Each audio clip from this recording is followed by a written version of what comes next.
நாளை மறுதினம் ஜனநாயகன் படம் திரைக்கு வரும் என எதிர்பார்க்கப்படக்கூடிய நிலையில் தற்பொழுது வரை ஜனநாயகன் திரைப்படத்திற்கு தணிக்கை குழுவானது சான்றிதழ் வழங்காமல் இழுத்தடித்து வருகிறது. இந்த நிலையில் தயாரிப்பு நிறுவனம் தற்பொழுது உயர்நீதிமன்றத்தை நாடி இருக்கக்கூடிய சூழலில் உயர்நீதிமன்றம் அவர்களுக்கு விலக்கு அளிக்குமா அல்லது தணிக்கைத்துறைக்கு ஏதேனும் உத்தரவுகள் பிறப்பிக்குமா என்பதனை பொறுத்திருந்துதான் பார்க்க வேண்டும். தற்பொழுது வரை ஜனநாயகன் மற்றும் பராசக்தி உள்ளிட்ட 2 படங்களும் திரைக்கு வரும் என்றும் அறிவிக்கப்பட்டிருந்த நிலையில் தற்பொழுது பராசக்தி படத்திற்கு யூஏ சான்றிதழானது தற்பொழுது வழங்கப்பட்டிருக்கிறது.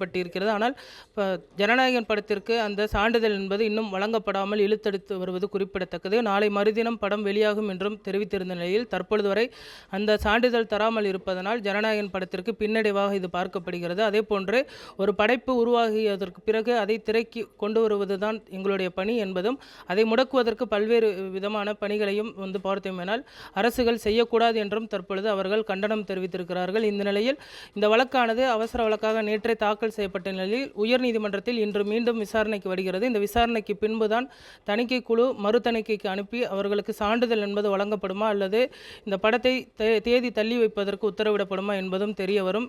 நீதிபதி உஷா அவர்கள் நேற்று தெரிவித்திருந்த பொழுது ஜனவரி 10ஆம் தேதி படத்தை வெளியிடலாமே, ஏன் அவசரப்படுகிறீர்கள் என்றும் கேள்வி கேட்டிருந்தது குறிப்பிடத்தக்கது. இந்த நிலையில் பராசக்தி படம் மட்டுமே திட்டமிட்டபடி வெளியாகும் என்றும் ஜனநாயகன் படம் திட்டமிட்டபடி வெளியாகுமா அல்லது தேதி தள்ளி போகுமா என்ற ஒரு கேள்வியும் எழுந்திருக்கிறது.